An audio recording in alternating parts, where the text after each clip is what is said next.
पूछा है। अपने हित के बारे में तो सब लोग पूछते हैं, आपने जग कल्याण के बारे में पूछा है। अब मैं उस श्रेष्ठ व्रत को आप लोगों से, उस कथा के बारे में आप लोगों से बता रहा हूँ, जिस व्रत को नारद जी ने लक्ष्मी नारायण भगवान अर्थात विष्णु जी से पूछा था, प्रश्न किया था, और विष्णु भगवान जी ने उनसे बताया था नारद जी से। वही कथा मैं आप लोगों को सुना रहा हूँ।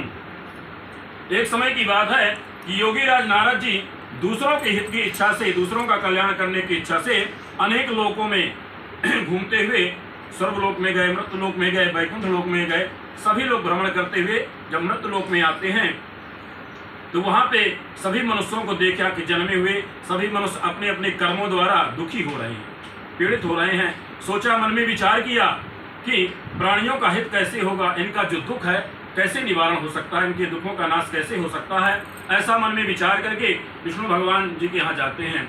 नारद जी विष्णु वैकुंठ धाम में जाते हैं। वहाँ सफेद रंग के 4 भुजाओं वाले देव नारायण भगवान विष्णु जी को देख करके, जिनके हाथों में शंख, चक्र, गदा, पद्म तथा वरमाला पहने हुए थे, उनको देख करके उनकी बार बार वंदना कर रहे हैं, प्रार्थना कर रहे हैं, कह रहे हैं, हे भगवान, आप अत्यंत शक्ति से संपन्न हैं, मन तथा वाणी भी आपको नहीं पा सकती है, आपका आदि मध्य अंत नहीं है, निर्गुण स्वरूप हो, सृष्टि के आदिभूति और भक्तों को कल्याण करने वाले हो, अर्थात भक्तों के दुखों को आप नाश करने वाले हैं, आपको मेरा नमस्कार है। ऐसे नारद जी बार बार प्रार्थना कर रहे हैं, अर्थात भगवान विष्णु जी की प्रार्थना कर रहे हैं नारद जी। नारद जी से इस प्रकार की प्रार्थना सुन करके, उनकी वंदना सुन करके विष्णु भगवान जी बोले कि हे मुनि श्रेष्ठ, आपका आगमन किस कारण से हुआ है। हमारे घर परिवार में भी पहले तो नहीं था, लेकिन अब होने लगा है कि जैसे कोई मेहमान आता है, जीजा फूफा मामा आए, तो पहले तो नहीं कहा जाता, लेकिन अब जरूर कह देते हैं कि यदि आप पहले से फोन कर देते, कोई सूचना दे देते, तो आपके लिए चाय नाश्ता कुछ पहले से तैयारी करके रख लेते। अतिथि का मतलब है देखिए, जैसे उसकी कोई तिथि ना हो, जो पहले दिन मेहमान आते थे बता के नहीं आते थे, इसलिए अतिथि कहा जाता। अतिथि मतलब कोई तिथि ना हो इसकी। तो आज के समय तो पहले प्रश्न कर लिया जाता, आते ही तो कहते हैं चलो भाई नहीं बता पाए, ऐसे आ गए, हमको जल्दी जल्दी था। तो नारद जी भी विष्णु भगवान जी के यहाँ गए तो संदेशा नहीं दिया, पहले सूचना नहीं दी, ऐसे ही पहुंच गए थे।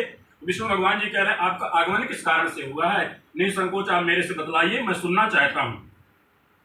तो विष्णु भगवान जी से जब ऐसा प्रश्न कर रहे हैं तो नारद जी बतला रहे हैं कि मृत्युलोक में सब मनुष्य अपने योनियों में पैदा हुए हैं, अपने अपने कर्मों के द्वारा दुखी हो रहे हैं, उनके दुखों का निवारण करने के लिए कोई उपाय बताइए, मुझ पर कृपा करते हुए कोई उनका उपाय मुझे बतलाइए, मैं सुनना चाहता हूँ, जिससे मनुष्यों का कल्याण हो जाए और उनका दुख भी दूर हो जाए, ऐसा कोई उपाय बताइए। नारद जी के जब ऐसे वचन सुने भगवान विष्णु जी ने तो कहा, हे नारद जी, मनुष्यों की भलाई के लिए आपने बहुत अच्छा प्रश्न किया है। जिस काम को करने से मनुष्य मोह ममता से छूट जाता है, मैं आपको बतला रहा हूँ, सुनिए।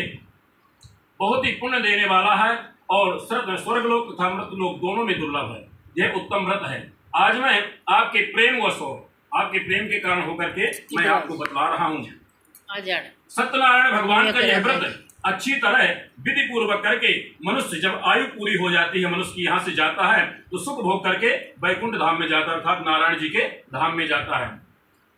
श्री भगवान जी के ऐसे वचन सुन करके नारद मुनि जी कह रहे हैं कि इस व्रत का फल क्या है, इसकी विधि क्या है, इसका विधान क्या है और किस दिन करना चाहिए, सब मेरे से आप विस्तार से बतलाइए, मैं सुनना चाहता हूँ। तो भगवान नारायण जी कह रहे हैं, दुख शोक को दूर करने वाला है और धन धान, जिसके यहाँ कोई धन नहीं होता है, धन धान को बढ़ाने वाला होता है, धन संपत्ति ऐश्वर्य को बढ़ाने वाला होता है, सौभाग्य देने वाला होता है, और विशेष करके संतान के लिए बताया गया है। आदमी को विश्वास होना चाहिए, जिनके यहाँ कोई संतान नहीं होती, यदि वो नियम से 1 वर्ष सत्यनारायण भगवान का कथा पूजन करे तो भगवान उसकी निश्चित ही मनोकामना पूर्ण करते हैं, लेकिन भाव होना चाहिए। तो विशेष करके संतान के बारे में बताया जाता है। सत्यनारायण भगवान का ये व्रत पूर्वक संतान देने वाला होता है, सभी स्थानों पर विजयी करने वाला होता है, भक्ति और श्रद्धा के साथ। इसमें ऐसा कोई दिन नहीं कि सोमवार मंगल गुरुवार होना चाहिए। जिस दिन अपने परिवार बंधु सब लोग इकट्ठे हो जाएं, उस दिन आप सत्यनारायण भगवान का व्रत पूजन प्रातः काल के समय अपने परिवारजनों को बुला करके, बंधुजनों को बुला करके, ब्राह्मण और परिवारजनों को बुला करके धर्मपरायण होकर के पूजा करनी चाहिए। भक्तिभाव से नैवेद्य, केले का फल, घी, दूध, दही और गेहूं का चूर्ण सवाया लेना चाहिए। गेहूं के अभाव में आप साठी का चूर्ण ले सकते हैं, शक्कर गुड़ लें और सभी भक्षण योग सभी पूजन की सामग्री जमा करके इकट्ठा कर लें और भगवान के सामने समर्पण करना चाहिए, अर्पण करना चाहिए। बंधु अपने परिवारजनों सहित सबको बुलाएं।